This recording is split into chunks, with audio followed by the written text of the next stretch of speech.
साथियों नमस्कार। एक बार फिर से आपके सामने हाजिर है समसामयिक घटना यानी करंट अफेयर से संबंधित एक टॉपिक के साथ, जिसका नाम है खेलो इंडिया पैरा गेम्स। खेलो इंडिया पैरा गेम्स से संबंधित तमाम क्वेश्चन जो आने वाले एग्जाम में आपके लिए उपयोगी हो सकते हैं, उनके बारे में हम इस सेशन में चर्चा करेंगे। खेलो इंडिया पैरा गेम्स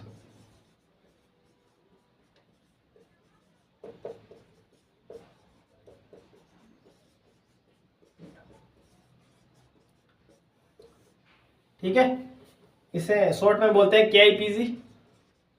और 2025 में जो आयोजन हुआ है उसके बारे में हम डिटेल से आज के सेशन में पढ़ेंगे। देखिए, जो खेलो इंडिया पैरा गेम्स है, इसकी शुरुआत 2023 में भारत सरकार और अपने खेल मंत्रालय द्वारा शुरू की गई थी। अगर आपको याद है तो कमेंट बॉक्स में कमेंट कीजिए, वर्तमान में खेल मंत्री कौन है? केंद्रीय खेल मंत्री, केंद्रीय खेल मंत्री कौन है? तो देखिए, खेलो इंडिया पैरा गेम्स इसकी शुरुआत 2023 में हुई थी। देखिए, भारत के जितने भी दिव्यांग खिलाड़ी है, उन दिव्यांग खिलाड़ियों को एक उत्कृष्ट मंच प्राप्त करना, उनका मनोबल, उनका आत्मविश्वास बढ़ाने के लिए खेलो इंडिया पैरा गेम्स की शुरुआत की गई थी। शुरुआत कब हुई थी इसकी? 2023 में। 2023 में इस गेम का जो फर्स्ट एडिशन है वो हुआ था। जो 2025 में है वो इस गेम का सेकेंड एडिशन यानी दूसरा संस्करण है। ये कब से कब हुआ था? ये हुआ था 20 से लेके 27 मार्च 2025 को। पैरा गेम्स मतलब दिव्यांग खिलाड़ियों को एक उत्कृष्ट मंच प्राप्त करना, और ये उत्कृष्ट मंच प्राप्त करने के लिए सालाना ये पैरा गेम्स आयोजित होते हैं। ठीक है, कहाँ पर ये आयोजित हुए? अपने कैपिटल राष्ट्रीय राजधानी दिल्ली में। अब दिल्ली में कहाँ कहाँ हुए? 3 स्टेडियम में हुए। जवाहरलाल नेहरू स्टेडियम,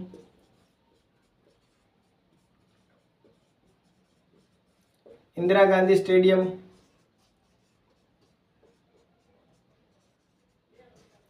और doctor Karni Singh shooting range. Doctor Karni Singh shooting range.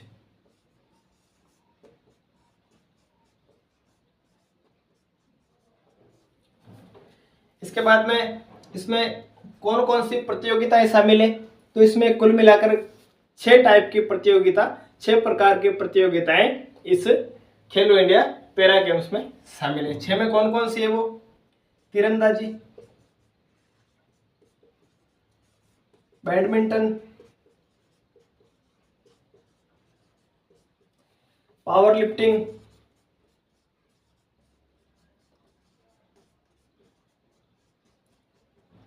Shooting, athletics,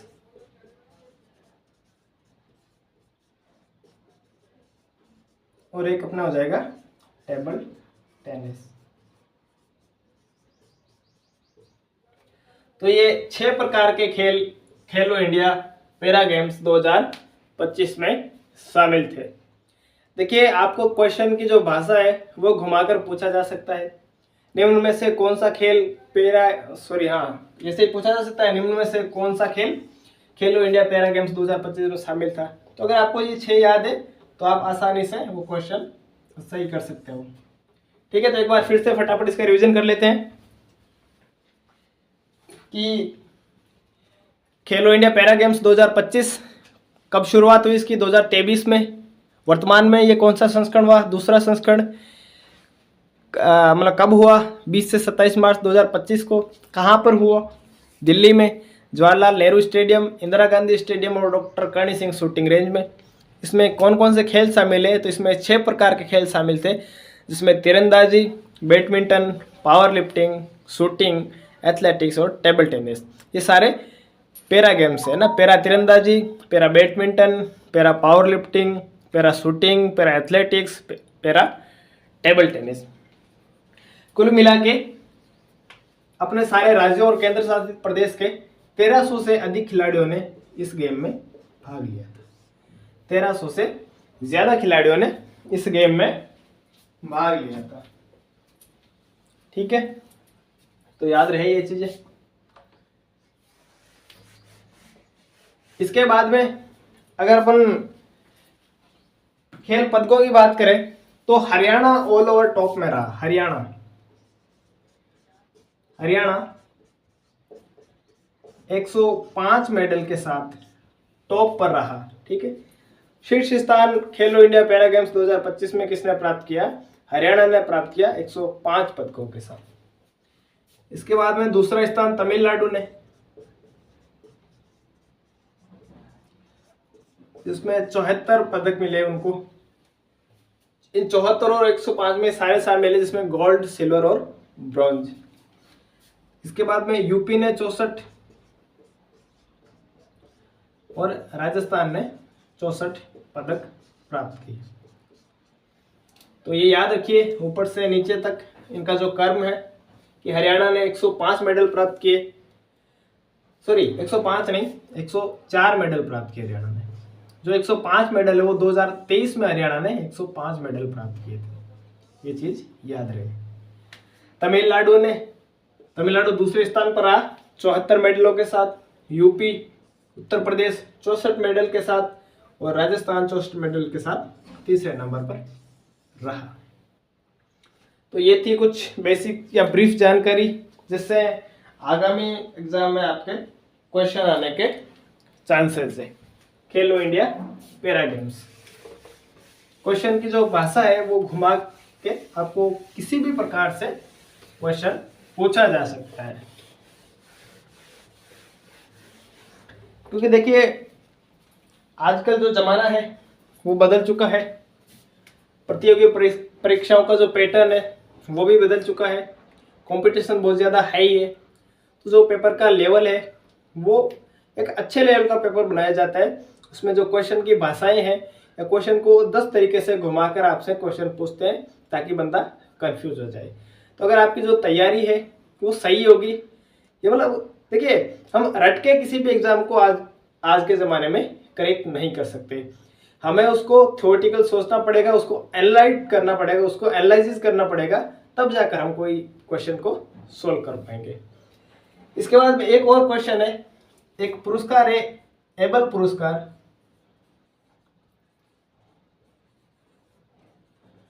able पुरस्कार 2025। तो ये पुरस्कार भी चर्चा में है कि एबल पुरस्कार 2025 किसको दिया गया। तो एबल पुरस्कार 2025 दिया गया मासाकी काशीवारा।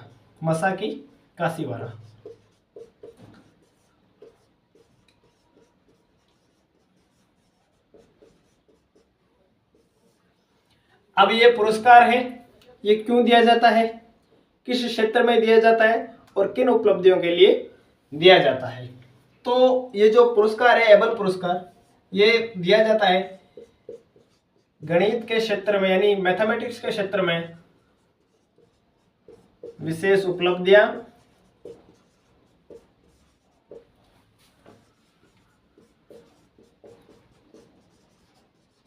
व योगदान के लिए।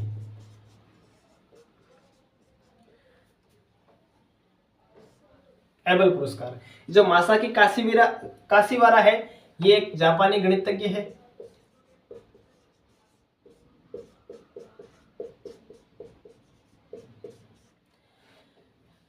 और इन्होंने गणित के क्षेत्र में जो अपने बीजगणितीय थ्योरी है उनकी जटिलताओं को कम करने के लिए, उनको सरल करने के लिए 2 सिद्धांत दिए थे।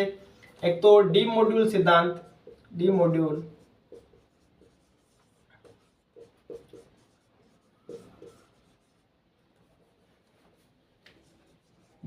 सिद्धांत, और एक थ्योरी दी थी क्रिस्टल बेस थ्योरी।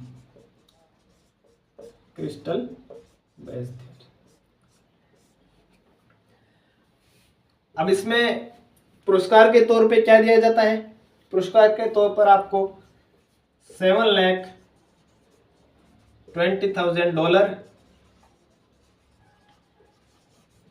प्लस एक ग्लास पट्टिका दी जाती है।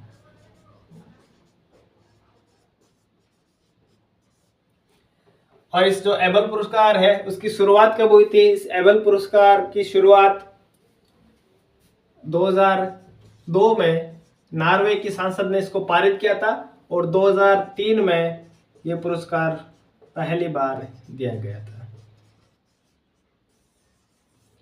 2002 में तो ये पारित हो गया और 2003 में ये पुरस्कार है वो पहली बार दिया गया। और ये किसके द्वारा दिया जाता है? Norwegian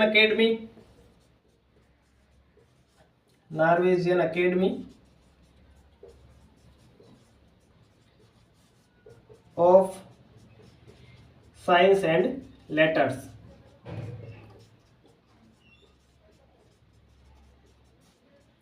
Norwegian academy of science and letters द्वारा ये जो संस्था है ये इस पुरस्कार को प्रतिवर्ष देती है।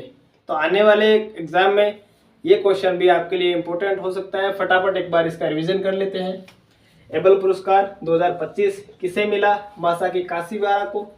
अब ये मासाकी काशिवारा कौन है? एक ये जापानी के गणितज्ञ है, गणित के क्षेत्र, और ये किसे दिया जाता है? गणित के क्षेत्र में विशेष उपलब्धियां और योगदान प्राप्त करने वाले या गणित के क्षेत्र में योगदान देने वाले व्यक्तियों को ये दिया जाता है। अब जो मासाकी काशिवारा है, इन्होंने बीजगणितीय समस्या या बीजगणितीय जटिलताओं को सरल करने के लिए 2 सिद्धांत दिए थे। एक सिद्धांत है डी मॉड्यूल सिद्धांत और क्रिस्टल बेस थ्योरी दी थी। इन 2 चीजों के लिए इनको ये पुरस्कार दिया गया। इस पुरस्कार की शुरुआत कब हुई? 2002 में ये जो नॉर्वे की सांसद है इसने ये पारित किया और 2003 में ये पुरस्कार पहली बार दिया गया। इस पुरस्कार में आपको 7 लाख रुपए, 7,20,000 अमेरिकी डॉलर और एक ग्लास पट्टिका मिलती है। ये पुरस्कार कौन देता है? ये पुरस्कार देते हैं Norwegian academy of science and letters. देखिए, अभी कल के दिन म्यांमार के थाईलैंड में बहुत ज़्यादा तीव्रता वाला भूकंप आया है, जिसमें सैकड़ों लोग मारे गए, हजारों लोग घायल हैं। देखिए, जो प्रकृति प्रदत्त जो आपदाएं हैं उनका हम कुछ नहीं कर सकते, लेकिन जितने भी लोग मरे हैं, जो घायल हुए हैं, उनके लिए तहे दिल से श्रद्धांजलि। और जो हमारी भारतीय सरकार है उन्होंने उनके लिए राहत सामग्री भी भेजी है। भारतीय वायुसेना के C-130J हरकुलस एयरक्राफ्ट और C-17 ग्लोबस्टर एयरक्राफ्ट उस मिशन के लिए लॉन्च किए जा चुके हैं विद NDRF टीम। तो जिन भी व्यक्तियों ने इस आपदा में जान गंवाई उनको तहे दिल से श्रद्धांजलि। धन्यवाद।